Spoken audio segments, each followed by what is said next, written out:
Remue ménage.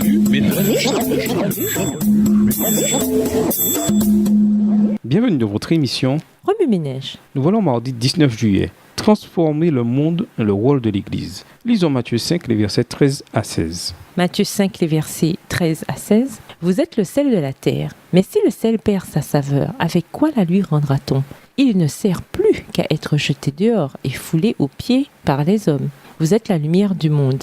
Une ville située sur une montagne ne peut être cachée, et on n'allume pas une lampe pour la mettre sous le boisseau, mais on la met sur le chandelier, et elle éclaire tous ceux qui sont dans la maison. Que votre lumière luise ainsi devant les hommes, afin qu'ils voient vos bonnes œuvres, et qu'ils glorifient votre Père qui est dans les cieux. Dans un monde où le péché règne, les membres d'Église doivent bien s'équiper pour représenter le Christ. Le Seigneur nous procure tout ce qu'il nous faut pour initier le changement et restaurer ceux qui souffrent, qui sont découragés et ont le cœur brisé. Ceci dit, nous représentons le Christ non en conduisant les voitures les plus sophistiquées ou en vivant dans les maisons les plus luxueuses, mais en étant des agents de changement, la lumière du monde et le sel de la terre. C'est par la prière et l'étude de la Bible que nous acquérons la lumière spirituelle. Dieu nous donne le mandat de la faire luire en partageant le Christ avec ceux qui sont encore dans les ténèbres. La lumière illumine une situation ou un lieu, révèle le bien et le mal, se répand de l'intérieur vers l'extérieur. Elle ne stagne pas, ne peut être contenue. La lumière est plus forte à la source et faiblit au fur et à mesure qu'on s'éloigne de la source. Jésus vint répandre la lumière pour qu'à travers lui,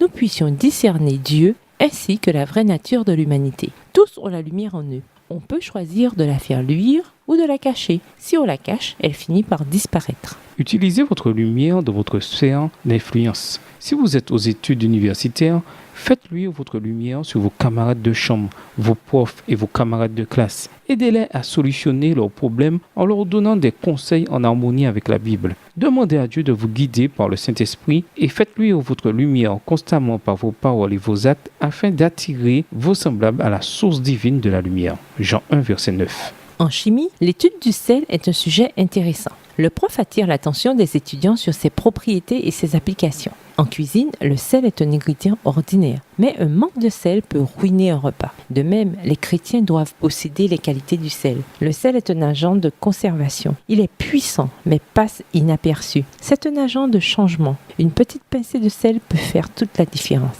Ainsi, Jésus est sûr qu'un petit groupe peut faire bouger les choses. Le sel ne doit pas perdre de sa saveur, sinon il perdra son efficacité. Le monde a besoin de sel spirituel pour obtenir un goût divin. Il est essentiel que les membres d'Église deviennent la lumière et le sel spirituel pour tous ceux à qui il lance cette invitation. Goûtez et voyez combien l'Éternel est bon. Psaume 34, verset 9. Remue ménage, identifiez certaines situations dans lesquelles le sel perd sa saveur. Que pouvez-vous faire pour assaisonner les situations de vos connaissances qui ont besoin du Sauveur? Au revoir. Et à demain si Dieu veut.